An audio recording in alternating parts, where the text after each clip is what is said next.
Welcome to the Pre Nup, the wedding obsessed podcast designed to help you plan your dream day. I'm your host, Adriana, and each week I'm joined by the industry's top professionals, celebs, influencers, and friends who are sharing their best tips, advice, and mistakes they've made so you don't have to. The Pre Nup is a Love Stories TV podcast. Christina Kastinguy is the face behind the viral bridal styling account Luxe Bride Guide, where she has been and continues to be our go-to for bridal fashion.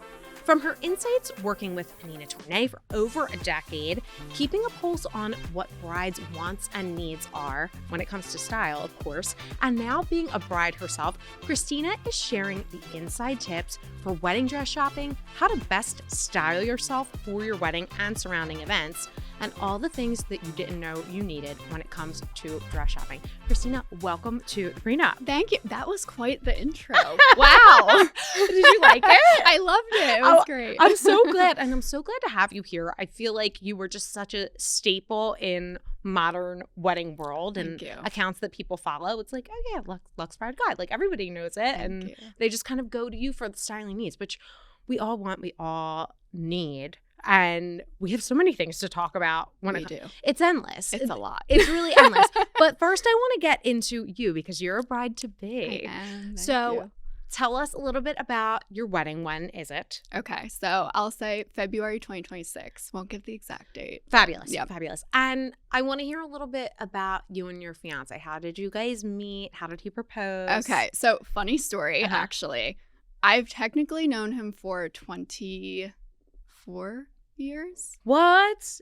Yes, but I didn't know that I knew him. Oh, okay. The plot thickens. Yes. So when I was, scrolling on Bumble, as you do. Yes. For the, 80th time that I deleted it and added it back, as we all do. And he had commented on one of my prompts, and I was like, oh, he said something nice, and I was like, he's cute. So I start scrolling, and I see this kid, Matt, that I went to elementary and middle school with. And I was like, oh, he's friends with Matt. How bad can he be? Matt and I weren't really friends, but he had multiple siblings in the school we went to. Everyone knew Matt was a nice guy. So I was like, they must have gone to college together. Yeah. I do not remember this man at all. So we get to chatting, and I say, how do you know Matt? And he said, I went to school with him my whole life. And I was like, what? Same. Yeah, I'm like, that's really weird. So, yeah, we went to elementary, middle, and high school together. He's 1 year younger than me. Shut up. Yeah, didn't know. My God. Still didn't remember. Asked my best friend. I was like, because she's one of those, she knows every name, every face, remembers everyone. She's like, no, I don't remember him at all. He was an under the radar guy. Yeah. It's so funny because I feel like after high school, you'll see someone who's like, oh, I'm sorry, glow up. You look so different than you did then, or you don't even remember them. They're so, Yeah, he was blonde too as a child. Okay. Now his hair is my color. So funny. He completely just, how people grow out of their hair color.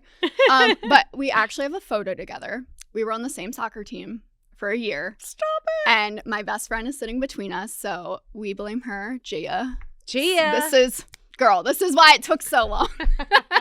Gia was in the way. She was in the way. But yeah, it's so funny that we have photos and everything together. That is so cute. Oh my God, you'll have that to show your grandkids. It's so sweet. Yeah, we put it on our engagement cake. We did the cheesy photo cake. No, I was love it needs to be on there. It's adorable. Bring back the photo cake, by the way. Mm-hmm. Why did that ever go away? That's the best thing. It was adorable. Everyone loved it. Adorable. Okay, so how long were you and Matt together before he proposed? Oh, not Matt, Anthony. Why am I? Oh my God. No, not Matt's Matt. Still single though. Matt, sweetie. I'm so sorry. Anthony. So sorry. No, it's okay. Gosh, my brain. So we've been together about a year and a half. Okay. Yeah. And how did he propose? So he told me that we were going to Matt's 30th birthday party. And then that we had another birthday party after, because the friend group is all one the same. So the plan was go to this restaurant, go to the bar, get some apps, and then the whole crew go to the other 30th birthday party. Love it. So I'm standard for us. We've been so busy. We've had so many weddings and social things. I'm of course we would have two on the same day. Why wouldn't you? Uh-huh. So we're walking up, and this woman comes up to us, and she says, are you here for the birthday party? And I'm like, that is so weird. Why would a man hire a photographer? to photograph his birthday party. I'm like, unless it's his mom did it. It's a very girly thing to do, to hire a photographer. For sure. A feminine quality. For sure. So we take the photo and he says, oh, I want to show you what I got Matt. And I'm like, I thought you just got him wine, because we had discussed this, like, what should we get him? Yeah. And he takes this thing out of the bag, and it's an etched piece of glass. It has every, like, date of our first date, first time we went to the Poconos together. And the last one said, asked her to be a Miraglia. Aww. So he's, of course, like, read the last one. I'm trying to be nice and, like, read all, like, 85 dates that are on the thing while, like, simultaneously blacking. Oh, yeah. The blackout is real. So real. Yeah. Oh, that is so sweet and thoughtful. Yeah. He sounds like an angel. He is an angel. He drove by the location multiple times to make sure, like, with the sunset time and everything. And then the restaurant we had our first date at is next door. So my whole family was waiting. My mom, my dad, my brother. So that is so cute. Oh, he's a planner. He is a planner. Is he very involved in the wedding planning? Weirdly, no. Okay. Well, it's not that weird. Because I'm, like, a little controlling. As you should be. As you should be. Absolutely. He just, typical men things. Cares about the music. Of course. And the food. Yep. And his tux. Yep. That's pretty much it. Yeah. Are you helping with any of his styling? So he's insistent that I not see what he's wearing, because he didn't get to see what I'm wearing. Yes. But, like, the men sometimes. I know. You gotta reel them in a little bit, because they start going in crazy directions. But he's pretty good fashion-wise. Yeah. We had a premarital counseling inquiry come in. This was a little while ago, but it was about a groom wanting a certain attire, dress, and the bride was like, absolutely not. Like, it's crazy. It doesn't go with anything, and it's hard to juggle it, because it's like, it's his date too, but it's also, I'm so biased. Like, for me, if it's a hetero relationship and there's a bride, like, it's about the bride. Sorry. It is. It is what it is. I'm sorry to say. And, you're there too, and it's great. And, like, it's lovely, but the bride shines. So if if she puts her foot down on something, I think we have to respect it. Yes. We do. I agree. I think, though, too, he's a little nervous, because, like, my dress is definitely, because it's custom Pnina. Thanks, Neen. Oh my God. Which we are going to talk about dresses for sure. But his style, you trust him. You feel like he'll do. Yeah. The only thing he's debating is he's like, maybe a white bow tie. I'm not a major fan, but if that's, like, the one thing that makes him happy, like, it's not like he's asking for a neon orange ensemble or anything crazy. So yes. Okay. Fun. I love it. I respect it. So I want to talk about your wedding dress and your wedding styling. So as we mentioned, if some people might not know that how long you've worked for Pnina, and do a little bit of a background on that for anyone who doesn't know. Sure, happy to. So I started interning at Kleinfeld when I was a freshman in college. So that was 2013. Oh my God. And I was a consultant assistant for about 5 months. So that's just, you're in the room with the consultant, you're helping them pull dresses, or if maybe they're overbooked and a bride comes back, sometimes they'll put you with her if she's just saying yes to the dress. She had to sleep on it. That kind of thing. Yeah. Loved it. My internship was up and I didn't want to leave. So I asked them, if you ever need extra help on weekends, I'd be happy to come in. Like, please just let me know. I'm obsessed. And it turned out that Pnina's boutique manager's assistant was leaving to go do the Disney college program. So they said, you can try it over there. We'll see how, you fit with the team, and then we'll go from there. So tried it out, and then I stayed all until I was done college. And then I actually ended up going to get, like, more of a corporate job in buying and planning, because that's what I went to school for. Hated it. I hated it. Yeah. So much. Oh my God. Yeah. It was not my vibe. But I had told Pnina when I left, like, I still want to work for you. Yeah. I can't be apart from you. Give me something to do. Aww. So she gave me the social media. So I helped her with that. And then eventually got to the point about 6 months into my corporate job, she was like, I can hire you full time. And I said, peace. Juices. They were so mad at me. They were like, we've never had anyone leave, like, first time after for 6 months. And I'm like, but, like, everyone was leaving. It was a bad situation. There were a lot of people leaving. And I was like, I need to get out of here. You knew. Yeah. I mean, you have to go with your gut. And especially if you're lucky enough to love the work that you're doing, it's like, follow it. Just try it. do 100%. What you can. So you've been with Pnina since then. You're still with Pnina. Yes, I'm still with Pnina. And she designed your custom dress. Did, so you just had the dress experience, but by the time this airs, some time will have passed. But I want to hear about how that went. Take us from the beginning of like, what was your inspiration and what were you thinking when you were trying to decide on a gown? Because working for Pnina, I'm sure it's like a kid in a candy store. It is. I will say throughout my years working for her, I've tried on a lot because, of course, whenever something cool comes out, it was like, this is it. And then sometimes you put it on and you're like, this isn't good on me at all. And then sometimes things surprise you. Totally. Like, she'll like, oh, put on this dress because we need to see how it fits. Or maybe there's like a little problem that they have to like adjust the fit. So she'll have me try on a lot of things. So I've seen a lot. So have there been times in the past where it's like you're trying on a dress and, the last 12 years or so and you're like, oh my God, like this is a moment for me? There was one. It was, I combined a fitted dress with a ball gown, a skirt from a ball gown. And for a long time, that was the dress. And then I tried it on somewhat more recently. Nope. It wasn't the dress anymore. A few years went by. A few men went by. I wasn't with the right one at the time when I just like tried it on for fun. Like I wasn't, and I think that can change things as well. You change as a person. Definitely. So definitely. Yeah. But it's so interesting that you say that because there is something going viral right now. It's like the Basque waist is the mason jar of 2025. And if anyone doesn't understand what that reference is, like I guess it was like the 2010s-ish, the very rustic farm weddings were big. And it was a lot of mason jars, a lot of burlap, and it was hot. It was trendy and people loved it. Like barn weddings were it. And they're not anymore necessarily. I think they're definitely still done and there's a way to do them and there's like no knock or shade to it. It's just not as prominent in popularity as it was. Sure. But as is everything with trends, and I got married in 2021. Okay. And I love my wedding pictures and I loved my wedding dress. Is it what I would pick today? No. Yeah. No. What I would pick today wouldn't be what I'd pick next year. So exactly. People get really tripped up on this. Like, I really want a timeless, like, I would do this, whatever. Like, no, just go with what you love and you feel good in. Yeah. In the moment. Like, I have a lot of thoughts on that. Tell us. I think it's become... I think people have been saying it forever. You want something timeless. You want to love your photos in like 8 billion years and they're going on your wall.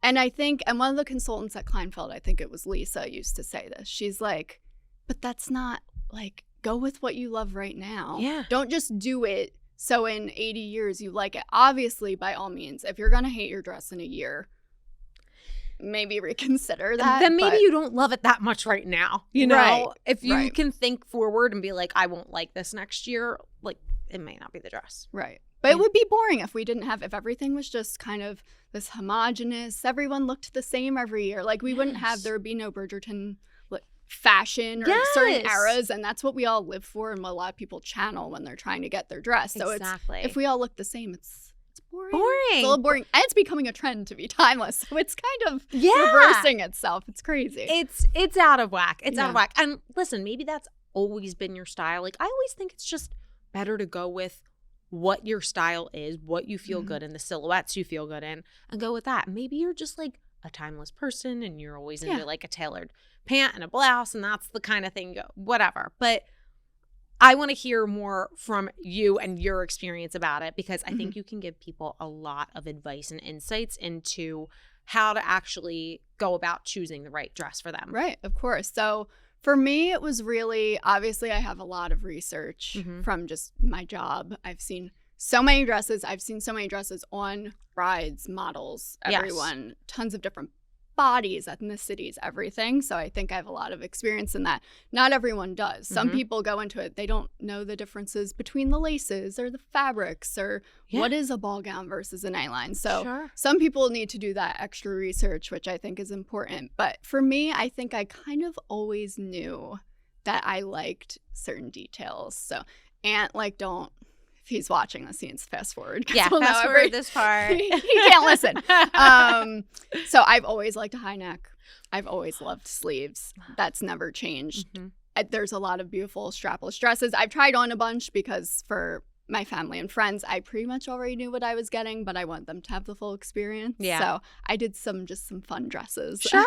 It's like playing dress up. You kind of have to lean into it a little bit. Yeah. You have to have the moment. Yeah. You have to have the experience. So I always knew I wanted that. Okay.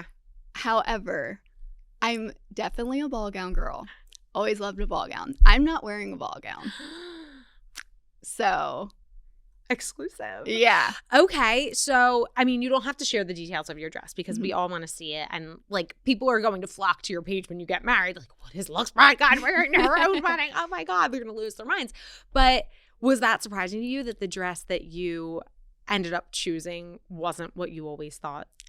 I know from experience that that's often the way that it happens. Yeah. And you just have to kind of go with it. Yeah. I'll be honest, like I had for a brief moment, I'll say it's ball gown adjacent. Okay. In a way. It's very, unless you see it, I can't because it'll go away if I tell you what it is.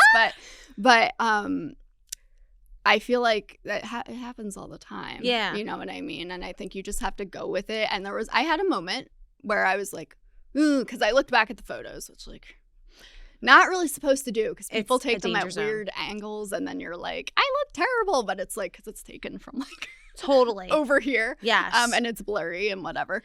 But yeah, I was like, ooh, should I have like maybe picked another? But then I went back in my head and I was like, I put on all these dresses and none of them gave me the same feeling as the one that I picked. So clearly I picked the right thing. What was the feeling if you could describe it? I would say... probably just like a knowing. Yeah. I don't think I teared up a little bit. Okay. But I can ugly cry. I can be an ugly crier. I did not ugly cry. I think for me it was more of just like a knowing of like this feels like me. Yes. Not everyone has that big reaction. And I think a lot of people get tripped up because they have expectations of how they should feel. Sure. And that can be confusing. It's like, no, I'm not having my bridal moment. Like, it's not necessarily that. It's just something that you're like, I could envision myself getting married in this. This is it. Yeah. And I think decision fatigue is really hard because we're exposed to so much. And I think you specifically, you're in a unique position where it's like you've been exposed to stuff forever. So it probably doesn't get into your head as much. But for other brides who are like scouring the internet and like, what would you say to them about trying to narrow down what it is that they want? All the choices. Yeah. I know it can be a lot, especially if you're someone like me where you can appreciate the beauty in everything, even if it's not technically what I would wear. I always joke I need to have like 12 weddings. They would be all different aesthetics. They'd be completely different because I can appreciate everything. Definitely. But I would say you need to start with the research. And give yourself plenty of time. Do not rush because then you'll get stuck. You'll just have to pick something and that never ends well at all. Well, question about that because I think we're all kind of in a little bit of fear when we start planning our wedding. People are like, you need to get your dress by this time or it won't come in if it's coming from overseas. So when is a good time to start thinking about it, start actually looking, start actually shopping? Right. I mean, I don't know that it's ever too early to kind of just pull inspiration of maybe silhouettes or fabrics that are intriguing you. Of course, I think you should have your venue. Yeah. Because that can dictate, and your season can dictate a lot, unless you don't care. Some people don't. But and that is totally fine, too. I tend to find that I gravitate toward, like, the dress being cohesive with the style of the wedding and the venue. But that you're right. Some people, that's not important for them, and there's nothing wrong with that. Yeah. So I think as early as you can, it's good to curate. I would say you should probably start shopping around the yearish mark if you have that much. I know sometimes people are on a little bit of a tighter timeline, but 12 to like 9 months you should be shopping. And then, because some dresses take 9 months. Yeah. 9 to 6 months to come in. It really depends on your designer. Yeah. Depends on the store. Is it off the rack? Is it completely custom? Where is it coming from? What is it? Because you're on the back end of it and people ask a lot, why does it take so long? If I'm able to try on a sample of this dress, like why does it need to come in 6 to 9 months? Why can't they just ship it? Right. Right, exactly. And that's because not every designer has just samples hanging in a warehouse somewhere that they can just say, oh, like size 6 of this dress and let's get it out of here. Like I know for Pnina, they're made per order, one by one. So it's a very time intensive thing. And then you have to remember too, you're not, even though it feels like it, you're not the only bride. Like there are hundreds of dresses being made at the same time as yours. And when you're doing hand beading and things like that, it takes a long time. Yeah. And Pninas are custom to your measurements, right? They can be. Yes. Okay. Yeah. We do it according, there is a size chart, but some of them are, like mine is made to measure because it's a little complicated. Yeah. So especially if you're doing that, if you need a muslin fitting, which is when, again, if there's like a silhouette that maybe doesn't exactly exist and she needs to custom make something, you take this plain fabric basically and you have a fitting to try to get it to the body shape. Okay. And then they send that to the atelier and they work off of that to make the actual pattern and everything. Okay. So question for you about, when things are custom size, made to measure. Let's say, a bride is gaining or losing some weight. What would you recommend to them in those like last couple months / weeks of fittings and things like that? Like what can they do? I would say, well, when you shop, do not say anything crazy. Do not tell someone that you're going to lose 5 sizes and then order your dress 5 sizes smaller, because then if you don't, you're going to be like, also don't put that pressure on yourself. Like weddings are crazy enough. You don't need to be that stressed out. Right. And also too, you don't always know where you lose from first. Everyone loses and gains in different places. Totally. So you don't want to say my hip's going to be X inches smaller. Yes. And then you end up losing in your upper body first. Then you're like, oh crap. Like what am I going to do now? Yeah. So, and I would say in the last fittings, I mean, usually it's 2 months before are your final fittings. So I would say don't do anything crazy in the last 2 months. You try to do your last fitting as close as you can to your wedding to avoid things not fitting right. But usually everyone loses weight like unintentionally because you're running around. You're just so busy. You don't have time to eat anything. Yeah. So, yeah, it's tough. Okay. So I want to talk about accessorizing the looks. Yes. And I think that the accessories kind of can make or break an outfit and an entire look. And you can have the most beautiful dress in the world, but improperly accessorized, it could really change things. So what should people look for? When should they start looking for their accessories? Meaning, jewelry, shoes, headpieces, things of that nature. Right, exactly. So I would say, firstly, your best accessory is the tailoring of your dress. Okay. Because I think you can, not that it's like technically an accessory, but you can ruin the most expensive gown with poor tailoring, and you can make the least expensive gown with impeccable tailoring look a lot better. So do you have any tips on finding a really amazing tailor? Because it's hard these days. It's like a lost art. It is. I think you need to, if you're not getting it tailored at the boutique that you bought it at, which I would recommend that because they've worked with the designers multiple times. I know Kleinfeld with Pnina, like they understand the corset. They understand the fit. They have a very close relationship. So you just know you're in good hands. Yes. If your boutique doesn't have that, which I feel like a lot of them do. But some of them, most of them do. But I have heard of some of them saying like we can recommend certain tailors, but we don't do it here. And it's just like a bridal shop. But that's scary. Yeah. Recommendations, read reviews. If you can find photos of people's dresses maybe before and after tailored, so you can kind of see with your eye if it looks right, if the hem looks good, if things look like they're not done well, so you can avoid them.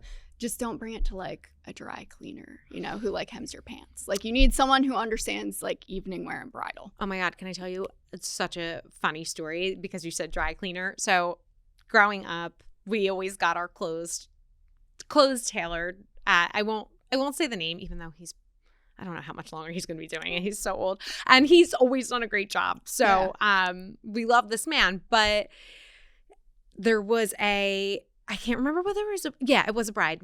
It was a bride. She came to pick up her dress that was tailored by this man. And she brought it home and she unzipped it. And his cat was in the bag. Oh, no. Literally let the cat out of the bag.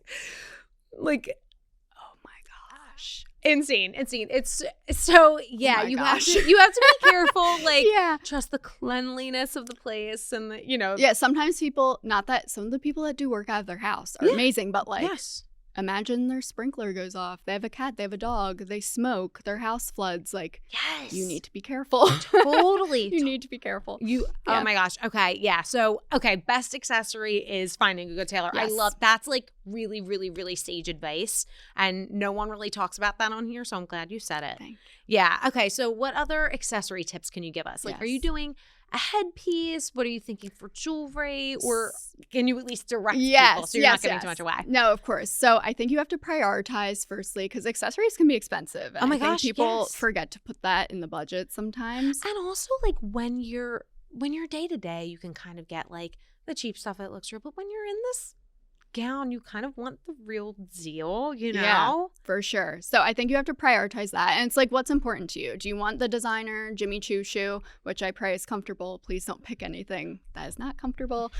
Yeah. Or is like a lace mantilla. They're expensive. I mean, the whole thing is trimmed in lace. The veil, is that more important to you? Maybe your ceremony, though, is only like 20 minutes long and you're taking it off. So maybe that's not the thing. Mine's a church wedding, so I'm doing a lace mantilla to honor my grandma. Also, we have Spanish grandmothers on both sides. So my gosh. I'm going with the Spanish vibe.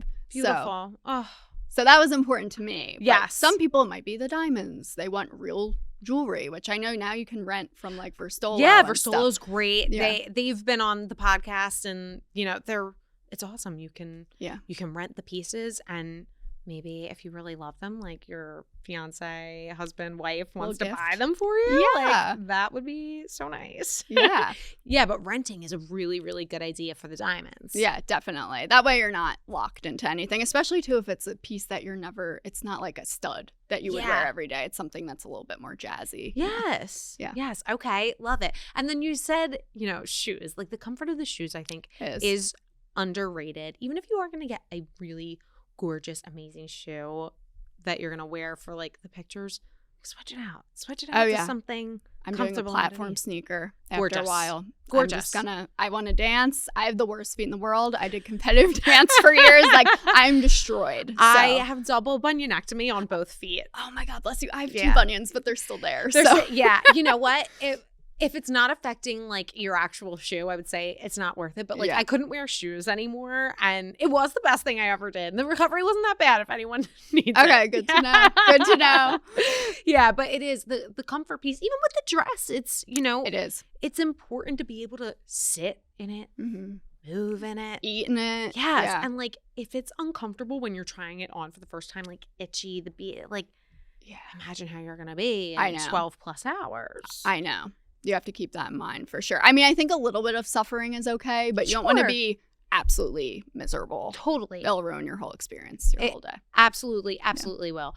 So I think just as important as the accessorizing is hair and makeup. Yes. And we go through all these trends of hair and makeup, and right now we're in a very minimalist, angelic, which I am so happy about. I think that is something that is timeless. Like, you look back on your pictures, you'll never regret looking like you on your wedding. It's true. Question for you about hair and makeup. Like, where are you finding inspiration? What are you basing it on? How much is it like your hair is gorgeous. You have amazing hair. Thank you. Like, are you thinking you want to do more of a style that you're comfortable with, or go outside the box, or something that's, goes more with your dress? What do you think? Yeah. So I think with a lot of things, the dress does dictate a ton. It does dictate the accessories. So going back to that, you should really try things on at your fitting, because it's one thing to try it on with your jeans and t-shirt, but if you have a lot of beading or a ruffle or asymmetric, it can really affect like, how long are your earrings? Are you doing a necklace? Are you not? And I think it's the same with the hair. Do you have a crazy low back? Is there a lot going on up here? Maybe you don't want your hair down because it will just look cluttered. Sure. You know what I mean? So I think that's important. I'm basing mine mostly off of, I've always wanted to put my hair up. I think the ballerina in me is very, very into the hair up. So pretty. But also with just the style of my dress, there's a lot going on, and the veil. So I think for me, cleaner is better. I like that. Yeah. I like that a lot. Yeah. And what about makeup? Makeup. So I think it's good to find people with your similar skin tone, eye color, hair color, because like, if you're blonde and you're looking at Kim Kardashian, you can do it. It's just not going to look the same on you if you're super fair versus if you're tan with dark hair. So I've been looking at Taylor Hill a lot because we have very similar coloring. So I've been looking at her for makeup. But That's a really Some good tweaks, idea. But her wedding makeup was so gorgeous. Well, it's so funny whenever her wedding makeup was gorgeous. Whenever I'm looking at inspo pics for makeup, I'm always seeing like, and you have beautiful blue-green eyes. And I always see that on the pictures. I'm like, well, my eyes are brown. Like, this is not how it's going to look. And it does make a big difference. It does. And the same thing with hair. Like, a lot of updos look really good on dimensional blondes. Yes. And they don't look the same way. If they're intricate, I think like a chignon is always just classic and perfection. But yeah, if you're looking for something like a little more intricate, sometimes it can even look a little bit messy on a brunette. Right. Or you do just miss that kind of detail if you're doing a lot of twists and braids and things like that. It kind of blends into one. Totally. But I think people too, I think a common problem with brides is that they think they have to do something crazy because it's their wedding. Yeah. But like, you don't have to do this architectural wild bun. I mean, by all means, if that is your thing, go ahead and do it. But just because it's your wedding doesn't mean you have to do the most craziest thing you've ever seen. Yeah. Because you might regret it down the line. For sure. Yeah. I had a bride who wanted me to come meet her at her trial, and I was coming from an appointment. Yeah, and I met her at the salon, and when I tell you the bun was bigger than her head. Ouch. Because they put in pieces to make it bigger, and she didn't have like a ton of hair. I mean, she has a fine amount of hair, but they add to it. But this bun was enormous, and I was like, sweetie, you can't. It looks like a tumor, like a growth. Yeah, too big.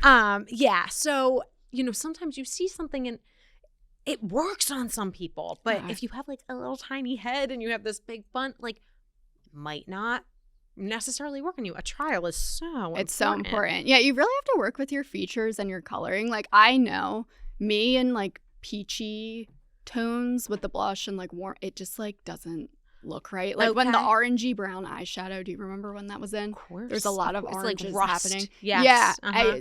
Like that on me doesn't look right. It's not the vibe. So like you have to know kind of like with your coloring, and ask your makeup person. Yeah. They should know. They've done a billion faces. Like they know what looks good. So any tips on finding a really good hair or makeup person? Yeah, I would say read reviews, looking at the venues page is always good because you could see real brides or like a bridal designer's page. It's a little difficult with that region-wise because they might be posting people from all over the place. Sure. But I would say look at their Instagram and make sure that they're doing styles that are similar to what you wanted. Yeah. Like, I found a lot of amazing artists, but a lot of them were doing the Hollywood wave, and I knew that I wanted my hair up, and there weren't that many photos of chignons. And I was like, I'm sure she could do it, but I'm not seeing it. So it's a lot of faith to put in someone. So I found someone who does a lot of buns, and they all look gorgeous. So it's like, there, done deal. It's smart. It's easy. I had a makeup artist tell me once that you should be getting the inspo pic from the makeup artist's That's also page. a good idea. And if you can't find anything from that page, that's not your person. Yeah. And I think it's good advice because, you can think someone's work is beautiful, but it's the same thing with dresses. Right. You might think a dress is gorgeous, but it's not necessarily your dress, Exactly. Yeah, I agree with that. And I think, too, another problem common with brides is they try to make the vendor into what they want them to be. Like, if you have a certain style of photography, don't hire someone that doesn't do that style and then get mad when they don't do it, or try to like push them in that direction. Sepia-gate, PTSD. Oh yeah. You just need to go with like, let them do what they do best. Mm-hmm. It's like decorating your house. You wouldn't hire an interior designer that does the complete opposite aesthetic of like what you want your house to look like. It's so important. You're so right. And we say it all the time, but like, trust your vendors. And if you don't trust your vendors, then you have hired the wrong person. You need to go elsewhere. Like, you need to be able to trust your vendors. And that's the most important thing for anyone who has not booked any of their vendors yet. Like, take that advice. Just because so many people that have hired these people and they're great and they've had great experiences, they might not be for you. Right, exactly. And that's okay. And everyone's looking for different things. Absolutely. So I want to get back into like clothing and styling a little bit. Yeah. So you really do have such a pulse on what is hot in the wedding world. What right now is something trendy that you think might last a while and might be going out kind of soon? Kind of quick. I think, And I did make a TikTok about this recently. Peplums were kind of trickling in last season, and I've seen a lot more this season. So I think they might stay. I think it's kind of a play off of the basque waist because they tend to kind of go together. For sure. So I think it's a little bit of an evolution of that. So I think that's going to stay. I think the basque waist is going to stay for a while. I think so too. Yeah. I think so. It really does look so flattering. Beautiful and classy. Yeah. It actually... It doesn't look great on me specifically, but I think I'm an anomaly. I'm very short-waisted, and it just kind of looks like tits, hips. It could be where it's hitting you, too, because some are very dropped and dramatic, and some hit a little bit higher, so it could just be a matter of proportion. Yes, but I love the way it looks on brides, and I hope it doesn't go anywhere anytime soon. Yeah. Do you have any predictions of what might come into popularity in the future? I think I've seen the puffy sleeve coming back a little bit. I don't think it left completely, but I think it had a big moment and then it kind of got a little bit more quiet. Yeah. So I think the puffy sleeve, I think ornate details. Okay. I think we're seeing that kind of slip dress minimalism that was hot a couple years ago leaving a little bit or transitioning into more of a reception dress. I think brides are very into like the ornate fabrics now. The pearls, the beading, like very detail-rich dresses, which I'm excited to see. Yes. I love something a little extra. So. Oh, absolutely. I know. I'm a details girly for sure. So you mentioned reception dress. I think some people would be surprised to hear that the Luxe Bride herself is doing one dress. I am. Which, by wedding standards, it's a little controversial. No, it's my favorite thing. I'm so happy to hear that you're doing this. I am such a proponent of this. Explain why. Where did that decision come from? Sure. So, I think people would expect, because honestly, there's so many gorgeous bridal outfits, and I wish I had more events to wear them to. But unfortunately, you only have so many, which... Maybe on anniversaries, we'll just keep whipping out white looks or something. Absolutely. But my thing was, if I can't find a second dress that I love as much as the first, I don't want to take off the first one. Yeah. And I know a lot of brides have a regret of like, I took it off too soon. And like, I really loved that one more than the little mini. Because I mean, as much as we love them and they're cute, it's not your full wedding dress. No. It's not like as big of a moment. Of course. So that was my decision. I just felt like I would regret changing. I know some people have to, again, because they're wearing this massive ball gown and it's not comfy. Sure. And you need to change into something else, or maybe it's where your venue is with nature or something and you need to like pivot into a different direction. But I will say I have more than one look. Okay. But it's the same dress.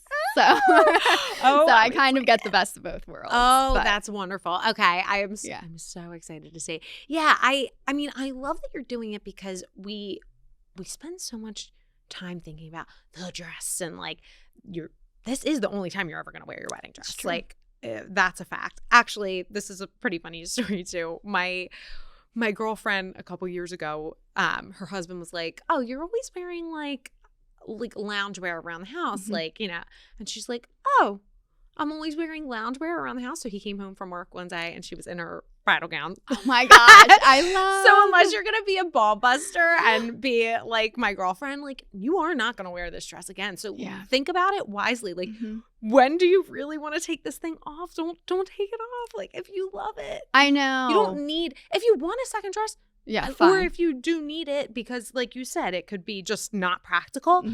But don't feel pressure to get a reception dress if it's not what you're wanting. No, and don't do it for anyone else either. I think nowadays it might be like, well, I need to wow everyone with my 85 dresses that I have. But like, I think the wow is you loving yourself in the dress too. And when you're confident and you have that confidence and everyone is like, she's slaying right now, and you don't need to change into 20 different outfits. It also takes time out of your day. Like, and do you want to go upstairs? Sure. Yeah, and like change, and that's why I'm not a fan too of like the hair changes and all of that. Yeah. I used to think that I wanted that, but now I'm like, if I miss more than like 5 minutes of my wedding doing something, I'm gonna be really mad. I know, and it's all for like a wow factor. And if it's a wow factor for yourself and like that's what you want, right, totally. But if you're doing it because you think the guests they're already going to be gagging at you, they're going to be obsessed with you, you're going to be so gorgeous, it's disgusting. So don't be killing yourself and spending all this time away from your reception, because it does. everyone says it. I know everyone says it, but it is true. It goes so freaking fast. It does. It's not right. It really does. And I think too, it comes down to if you're budgeting for that, fine, but you could also put that money into your first dress and maybe if you wanted something that's like a little bit out of reach, like just do one look then and make it something that you can wear all night, and really then you'll be happy and you don't have to change. So, absolutely. Okay, so let's see, when are we doing your Bachelorette? Are you doing a Bachelorette? I am. I'm actually doing a joint one. You are? With one of my best friends. Yeah. Stop. Oh my God. Wait. I love this. I was afraid that you were going to say with your fiance. Oh, no. Okay. Because different vibes. Listen, I know that people do it. People hate that I am judgmental on this, but I'm sorry. I do have a judgment. I just think like there's nothing like a girl's trip. Yeah. You need a girl's trip. Yeah, a girl's trip is supreme. And I love that you're doing with a girlfriend though. That's so fun. So do you guys have the plans in place yet? Yes. So we wanted similar things. Yeah. She's having a Disney wedding in November that I'm in. Can't wait. I love Disney. Oh my God. And she wanted to have hers in September. I wanted to have mine in September because of two bridal fashion week things.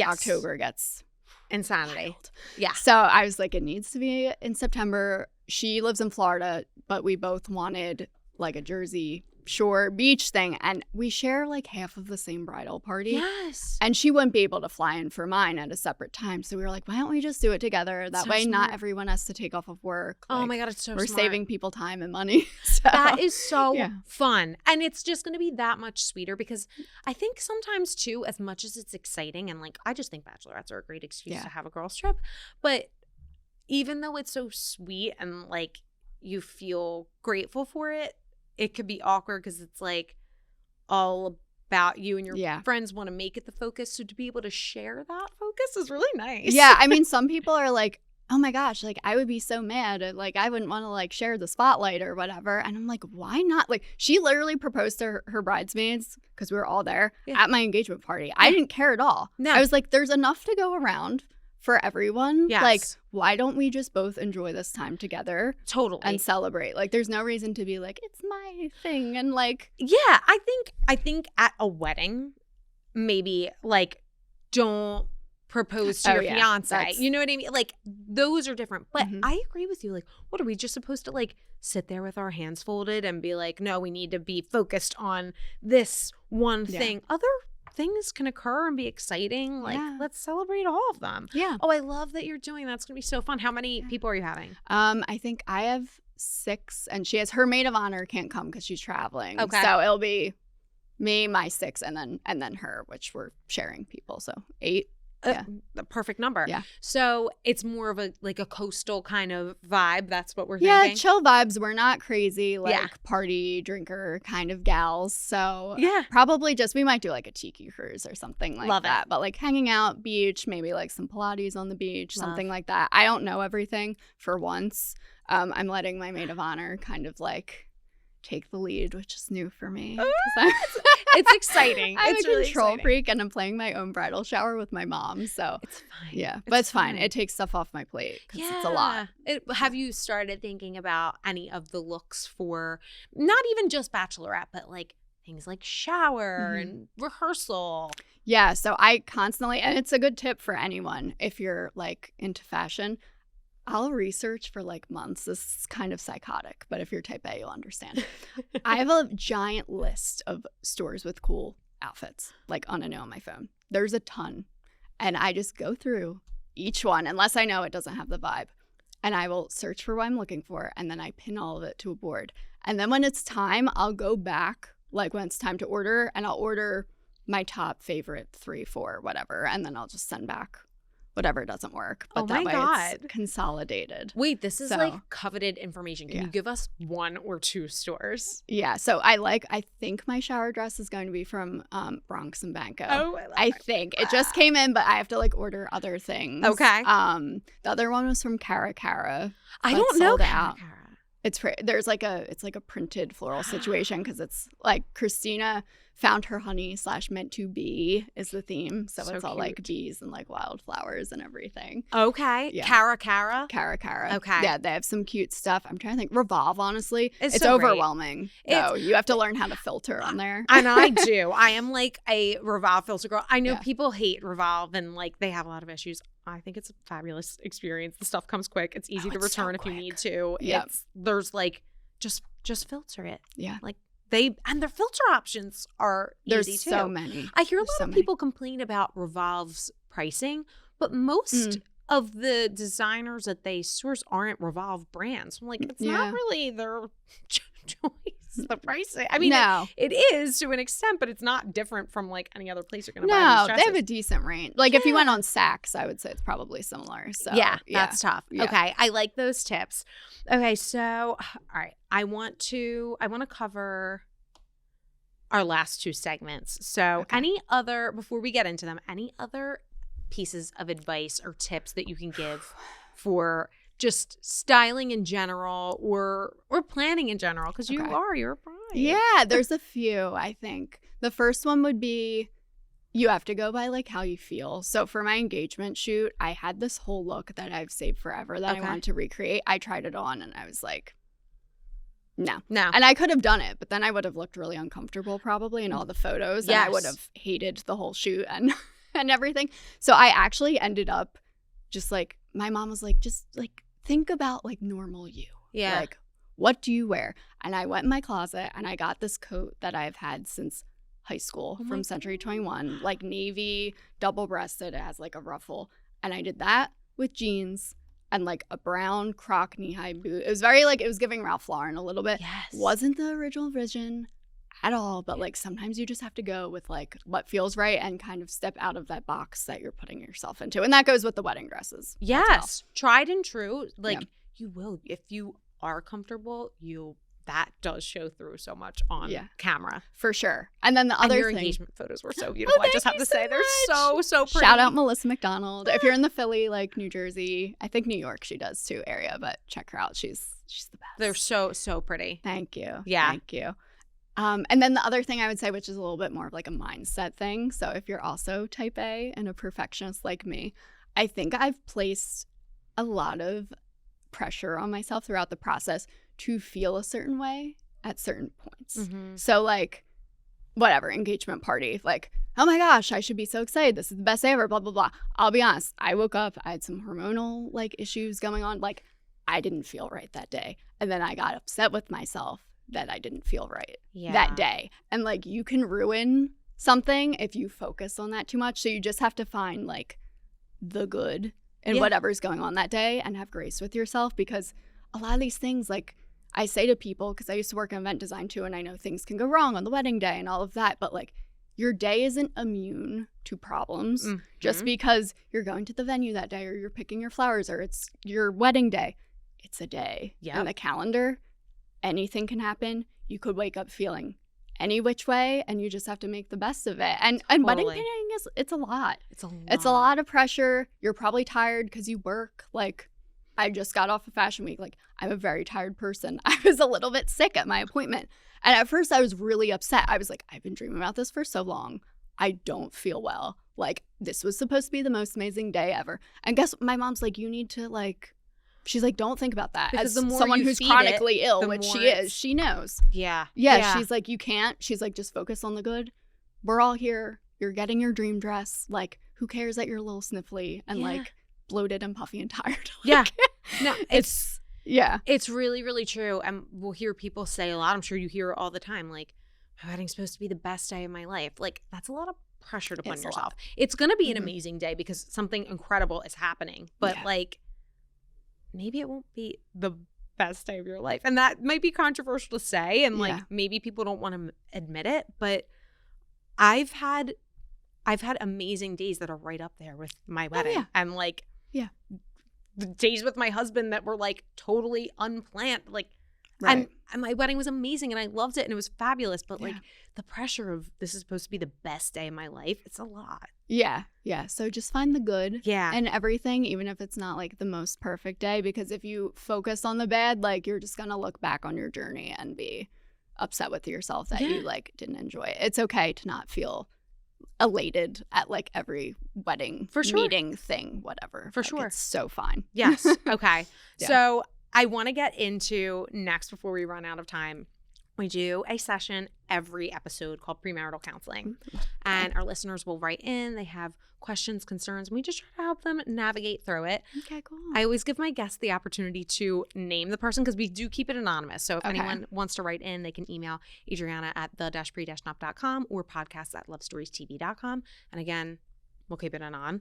But yeah, any names? Trisha was the first thing that popped into my mind. Trisha, let's fucking go. All right. So Trisha says, hi, Adriana and guest. In need of some advice. A few years ago, we had an extremely traumatic event take place at my brother's wedding, which resulted in the devastating and sudden loss of a very close loved one. I'm so sorry. Yeah, I'm sorry. So sorry.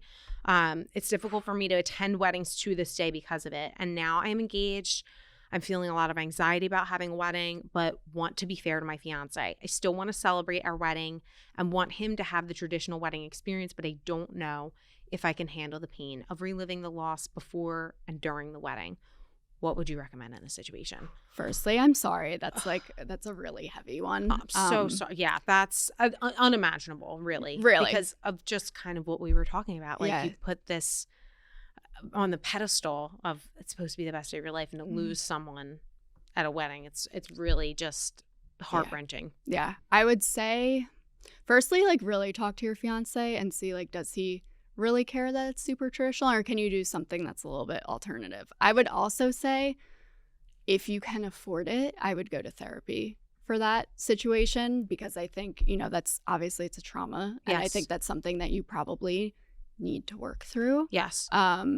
And it's going to take some time to work through that. That being said, like I could see where it would still be upsetting to you, reliving that. So I would say, go to therapy. I'm sure they would have solid advice for you as to what you can do. And then I would say, talk to your fiance, because he may surprise you. Yes. He or she. They may say like, I don't really like, I'm not into that like super traditional thing. Like, how about we just have like a really cool dinner party or like something like that? And maybe you don't have to do all the dances and the cake cutting and like all the super traditional stuff.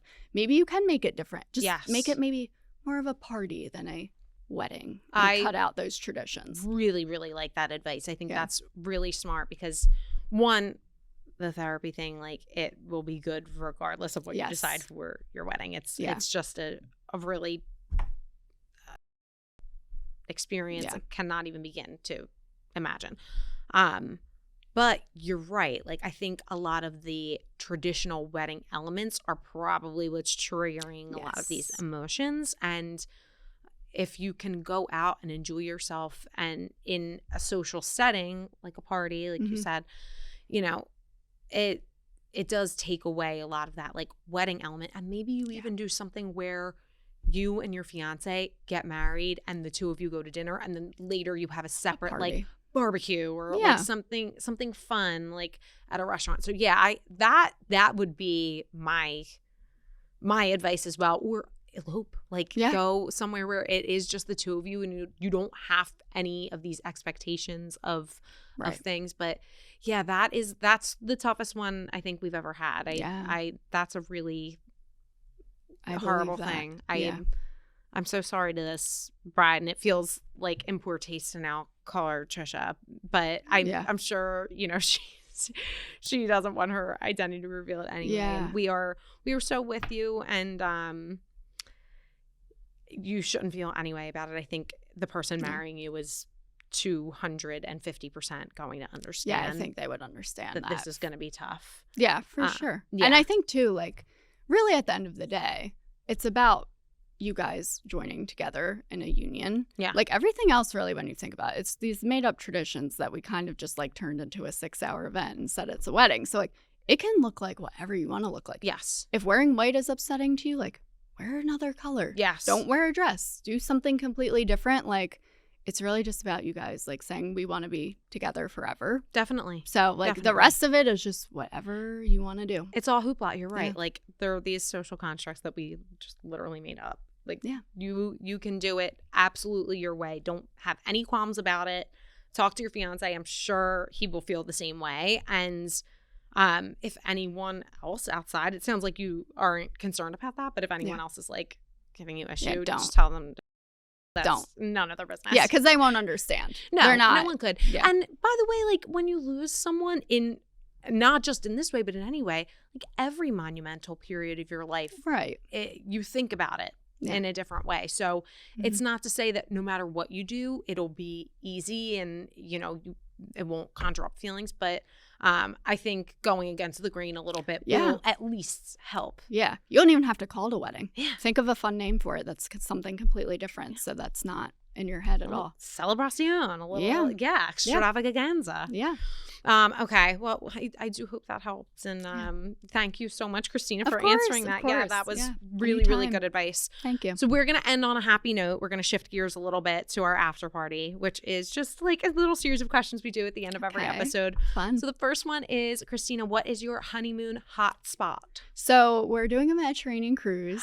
I will say anyone like who wants to do Caribbean, please just go to Aruba because it's the best. Aruba's that one happy island. Yeah. It's the best. The weather's always amazing. Yeah. It's perfection. The food is great. The food is great. Yeah. Aruba's great. But you're doing a Mediterranean cruise. Yes. Whereabouts? It does Barcelona, Nice, Rome, Florence, and I'm missing somewhere. I think Naples. Yeah. So fun. Oh my God. So you're hitting it all. Yeah, we've never been. And it's probably, you know, once you have like children and things like that, and us with our work schedules, if we don't do it now, it won't happen for a very long time. Are you going to take your honeymoon right after the wedding?